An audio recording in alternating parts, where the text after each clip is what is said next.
I do not believe that you actually listened to the video that you commented this on. The video was called Jesus is Baal. And the whole point of it, it was the same thing, the same scriptures that we've been quoting time and time again when we do these Jesus is Baal videos trying to wake people up to the true Messiah, which is the Messiah of the Bible, but his name is Yeshua, which would be Joshua. They changed his name. The Watchman, which is the elect in the latter days, Yeshua says that he's going to manifest Jehovah's name unto the servants in the latter days in John 17, and that's what's happening. Malachi 3:16, the same group of people will be fearing Jehovah, which means you'll be serving him by teaching the Ten Commandments, and they'll be thinking upon his name. Isaiah 52, the watchman in the latter days will be preaching the good news, the gospel, the refreshing of the Holy Covenant, the Ten Commandments, and they'll be declaring the name of Jehovah, so that in the dark and terrible day of the Lord, all who call upon the name of Jehovah in Yeshua will be saved. That's what that prophecy means. So we've been preaching that for a while, right? But the reason why I made this new Jesus is Baal video is because there was extra meat added to it, which is literally like this comment is exactly why I did that video. So you obviously didn't listen to the video. It's the Antichrist spirit of error, the Antichrist spirit of Jesus. It will just go over your head because it's not aligning with this little bubble of doctrine that your pastor told you. A lot of people have been saved under the name of Jesus. Listen, the curse has been lifted from Israel. Jacob is rising up. The truth is there. Information has increased. People are without... There's a special group of people that are going to be held in ignorance.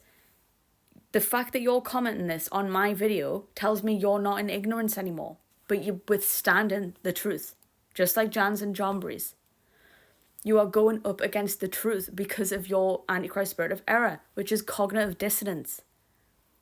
So you can't hear what I'm saying. You either actually just jumped the gun because the video title triggered you, or it's going over your head because of cognitive dissonance.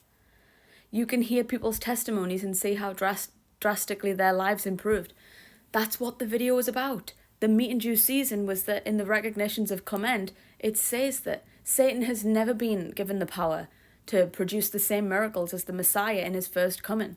But in the latter days, before the Messiah's second coming, Satan is going to be allowed to cast out Satan by Jehovah. Jehovah's going to allow him to do this. He's going to allow Satan, Baal, to produce the same miracles as the Messiah. Why? Because of the strong delusion. He's solidifying the strong delusion of these wicked people that withstand the truth. They're going into great tribulation because they receive not the love of the truth. And it goes back to John 5. I know that you won't keep the 10 Commandments. You don't even try to keep the 10 Commandments, because if you did, you would receive that the Messiah's name is Joshua.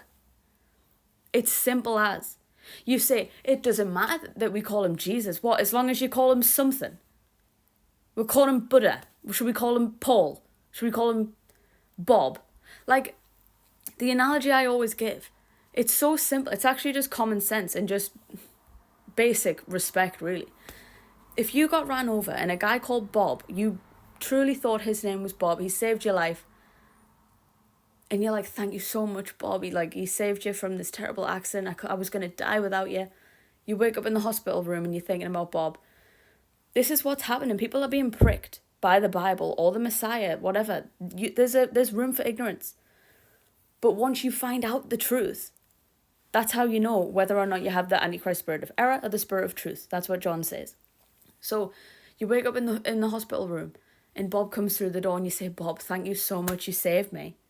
That's the ignorant part. Bob says, my name's not Bob, it's actually John. And you say, I don't care. It doesn't matter what name we call you, does it? Because I thought your name was Bob. How entitled are you? It's ridiculous. It's such a simple truth. Well, why should it matter what name we call him? Can you hear what you're saying? It doesn't matter what people's names are. It's such a basic truth. And it's just egg on your face that you won't just change the bubble that you've created around you of all this like false doctrine. You're in this little bubble of, I believe in Jesus, that you won't even hear. The Messiah that you claim to love, they changed his name. And you're actually going to say things like, It doesn't matter what you call him. Really? It doesn't matter at all what we call him. And then when you put it with John 17, Malachi 3, Isaiah 52, all these prophecies about the elect in the latter days that have his name manifested unto them, and they're going to proclaim his name, so that when the day of the Lord comes, many will be saved because they're going to know to call on the name of Jehovah. All those prophecies. Oh yeah, it doesn't matter what we call him. John 17, he says, I have manifested the Father's name unto the elect because they love and obey him. But, how's it worded? But unto the world I have not. I came not for the world. So, he's going to manifest the Father's name unto the elect. So what about the rest of the world? How come the entire church is calling him Jesus Christ? It doesn't make any sense. But the whole point of that last video is exactly this comment. We did many miracles in your name, Jesus. He says, depart from me, I never knew you.